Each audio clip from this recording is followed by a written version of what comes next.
There is a war going on, but it isn't on your screen. It isn't declared, televised, or trending. It's quieter.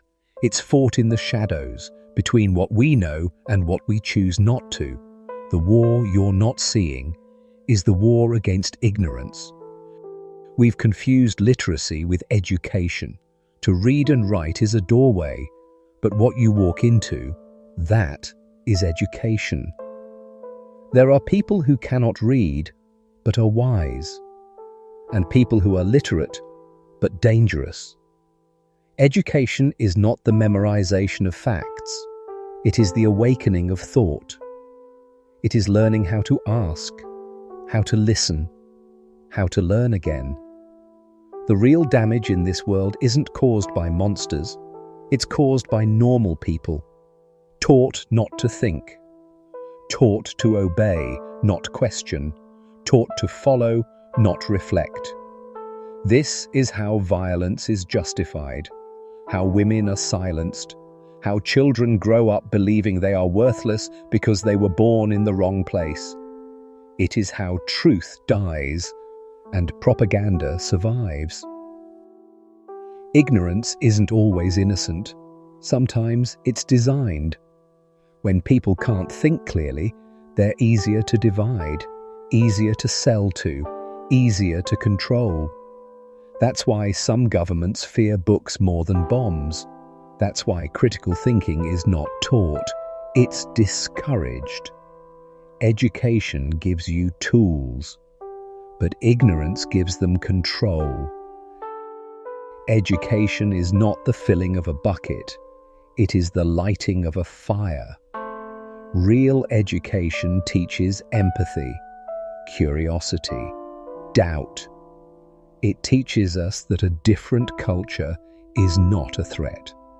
That power without principle is a danger. It does not turn us into machines. It turns us into humans. They say education should be neutral, but that's a myth. There is no neutral in a world where injustice is the norm.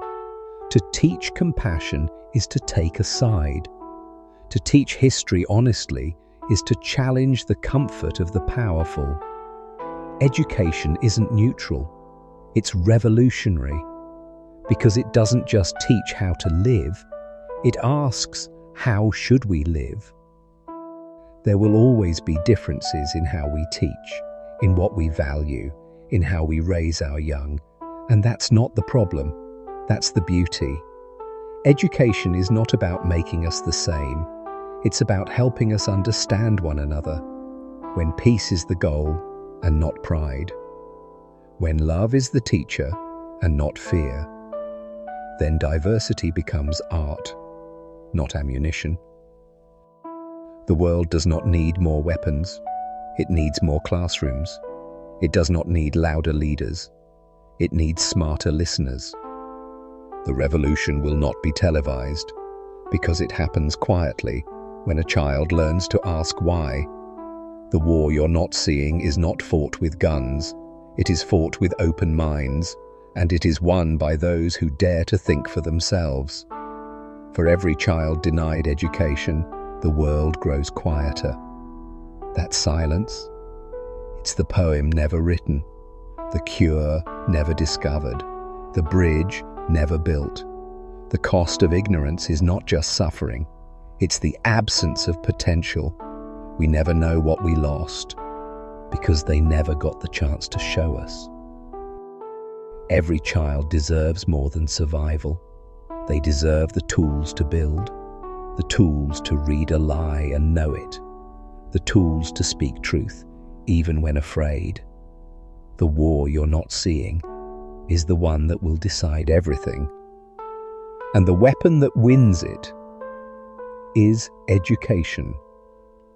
Imagine a world where schools are temples, where a question is more celebrated than an answer, where children are not trained to pass exams, but to think for themselves. Imagine if we measured a nation's strength by how kind its citizens are, by how well they listen, by how clearly they think. Imagine if peace was taught like mathematics. If dignity was compulsory, what kind of world would we build? A world where the mind is no longer unarmed. A world where the war is over. The war you're not seeing is the one that will decide everything, and the weapon that wins it is education. Subscribe to Echoes of Reasoning for more videos that ask deeper questions about power, truth, and what it means to be human. Because when the mind is unarmed, the world becomes dangerous.